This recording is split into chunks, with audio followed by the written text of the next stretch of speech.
It's day one of the Gauteng Provincial ANC conference. Like other conferences, fireworks are expected. Deputy Provincial Chairperson Pule Letshwiti-Jones and Gauteng are going head-to-head for the position of chairperson. ANC Acting Secretary General Paul Mashatile failed in his attempt for the two not to contest each other.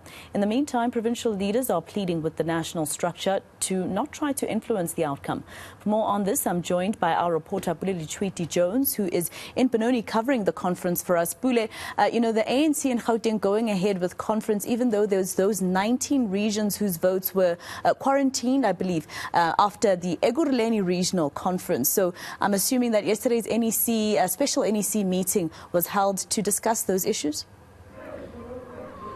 Definitely, but from our understanding as well, we now know that the NEC diverted this matter back to the Provincial Executive Committee to say, guys, you should deal with this before the commencement of the provincial conference, which is expected to take place for the next 3 days. Maybe just before I get to interview Chairperson of Ekurhuleni, Mr. Mzwalile Masina, I'll just shift focus to some of the supporters here who are in solidarity with the Deputy Chair of the ANC, Pule Letshwiti, under the emblem of Panya.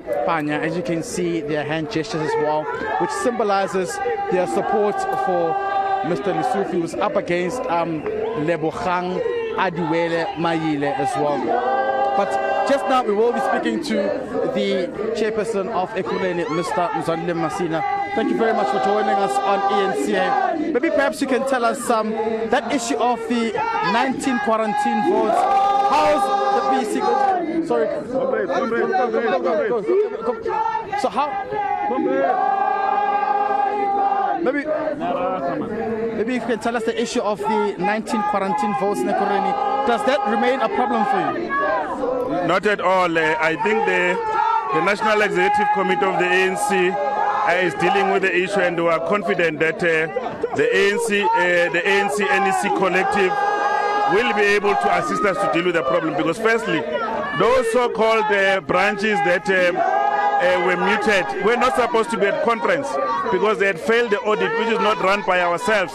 It's run by the National Executive Committee of the African National Congress. So I see no reason why the ANC can come to a different reason in request to those branches that were mutated at conference. Let's talk about the issue of the PEC currently being in a meeting right now, deliberating over some of these challenges. What's your overview in terms of the provincial conference having to cooperate now while there's still these pending challenges? I don't think there are pending challenges. We will be able to resolve all the outstanding problems, and we'll then be able to start our conference. And I believe that this conference will start and will finish. And Comrade Mayile is going to become the chairperson of Gauteng together with the collective, with Comrade Ngiza and the rest of the collective. So I don't think that there are any problems that are going to emerge here, because we've done very well to ensure that we infuse new ideas of the African National Congress. What do you make of the rumors that there's been an influential hand from the national treasurer of the party to say you should sway in the direction of Lebogang Mayile? We don't have any handlers. The main person who's running the campaign of Mayile is myself. I don't report to anybody, and there's no one who can phone me and ask me about what we are doing here. This is a time about a generation. So we are not going to be told by anybody, neither we are going to be threatened to be told that we report to anybody. That is why one of our firm stances is that we are not going to announce anybody. We are not desperate. We are not scared of any law enforcement agencies that can be unleashed against us. We are not announcing anybody as the leader of the African National Congress in December, because we ourselves are ready to lead the African National Congress. Thank you very much. I'll join you later on. There's a bit of a noisy, but thank you for joining us this time on eNCA. There, the Ekurhuleni chairperson, Mzwalile Masina, speaking to us despite that noisy background from some of the supporters from the deputy chair of the ANC in the province, Mr. Pule Letshwiti. But it's quite clear that, there isn't any handlers from national in terms of influencing their support to go the way of PEC member Lebogang Mayile of the ANC in this province.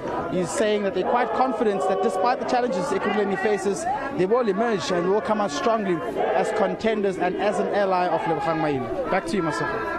And Pule, you know, talking to Mzwandile Masina there and him saying that they will not say who will emerge in December. You know, give me a quick analysis in terms of what it looks like in terms of what who Ekurhuleni will support. I mean, for instance, Thembi Nkosi is, you know, a very clear ally of Lebogang Maile, but is it that clear in Ekurhuleni? Well, when I had a chat with Lebogang Maile, he did make it quite clear that those actually in a position of offices and power have rallied their support behind Lebogang Maile. But you have those as well who are emerging from some of the branches, such as Mr. Given Musari, who was contesting for the regional treasury of the position in Ekurhuleni just a few weeks ago, who was expected to actually emerge as well, who has now said that there are those branches which are on the ground planning to support Lebogang Maile. So as it is right now, it's really Panyaza Lesufi rather. It's really a numbers game, and it's quite neck to neck. There are those who are supporting Panyaza in Ekurhuleni, then there are those who are supporting Lebogang Maile. But you go to Tshwane, those who have been elected, it's a clean slate supporting, or rather a group of allies supporting Lebogang Maile as well. So coupled with that, then there are challenges of the 19 quarantine votes. It seems as though Mr. Panyaza Lesufi will be needing those numbers as well. And of course, Lebogang will be benching on some of the support he's receiving from the city of Tshwane and those as well in the city of Ekurhuleni. Right, Pule Letshwiti-Jones in Benoni for us at the ANC's Gauteng elective conference, giving us that report. What I've learned is that you can never really say who will come out on top when it comes to the ANC. You might remember that back in 2018, I think, Lebogang Maile and Panyaza Lesufi were vying for the position of deputy chair. Panyaza Lesufi came out tops, but it was by a very small margin, if I'm not mistaken, just under 25 vote difference between them. So we'll see on Sunday who is announced.